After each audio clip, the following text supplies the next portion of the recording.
Hey there, my name is Colonel Jamal Doucette. I'm the Mental Health and Wellness Consultant with Wellness and Learning Initiatives under the Guardian Care Suite of Services. And if you join us today, we're going to be keeping that conversation going in regards to grief and mourning. Today we're going to be looking at the types of losses that we can experience and we will experience across our lifespan, and our changes and our transitions that we experience.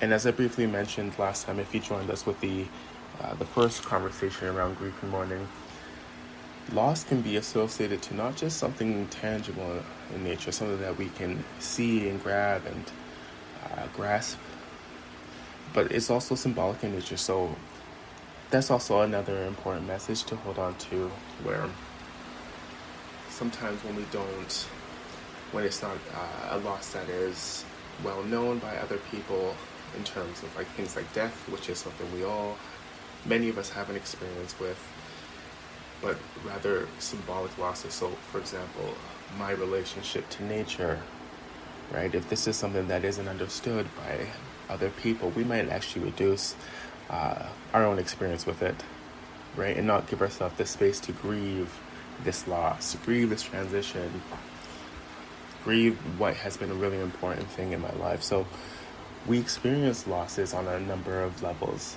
However, we don't necessarily pay attention to them sometimes, right? Because we're going in our daily lives and there's a lot of things that are happening for us. So we've likely interacted with the loss in one of these areas over the last couple of years, right? So personally or even vicariously, we got to experience collectively grief through the pandemic, and then also within our individual lives. So as that was happening in the background, we also had our daily living too, right? Our daily transitions, the changes that we might be experiencing. So regardless of the quality of the relationship to what is lost, so whether that was good, bad, or indifferent, grieving is a necessary process to consolidate the emotions around that experience. So whether that was a former workplace that you might have not even liked, however, you were steeped within that environment. So you had thoughts, behaviors, and feelings that would all be associated with that place. All right, so again, we want to make sense of these experiences so that we can move forward with presence.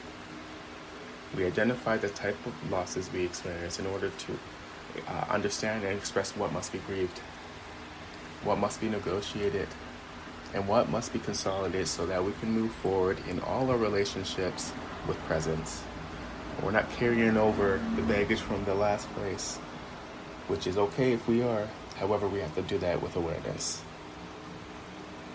So take a moment to observe where you've been transitioning, the changes you might have been experiencing, whether directly or indirectly, but just move in awareness. So take stock, take inventory. Where are you at? You might want to look at loss of external objects. So it might be certain places that you might have gone, known environments, whether that was a job, a neighborhood, you transitioned from your old home to a new one. Nature, that is another space in which we don't look at loss here. What is our relationship to a certain physical space that we used to go to, the gym, park? We could also look at significant others, so family, friends, pets, and not just our direct, but also within our indirect sphere of influence too. So it might be family members, friends. Looking at aspects of self, so any body changes, talents, to your identity, your self-esteem, your independence, and also loss, so accident, illness, old age, so maturational losses. Again, we just want to take stock of all the places we experience transition. And when we do that, we give ourselves the space to be in every relationship with presence, and we make sense of what we've been through. So this is your invitation. Take the time that you need, look at where you've been and where you would like to go. And ask yourself, how can I create similar dynamics? What was it about this person or thing that upheld me or sustained me in this relationship? All right, we move forward in presence so that we can have healthy and sustaining relationships.